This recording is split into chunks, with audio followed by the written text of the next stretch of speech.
скоро сите големи градишта низ Европа ги прошетавме. Швајцарија ние како втора држава и 10 години стани имавме во Лозана.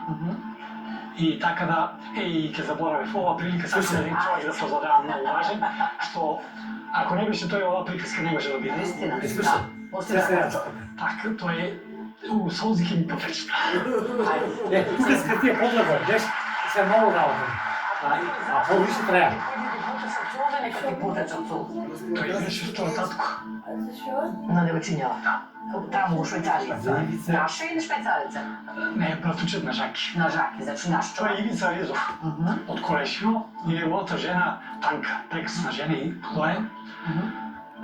Тој е, што викат стумичани, амбасадор во Лозана.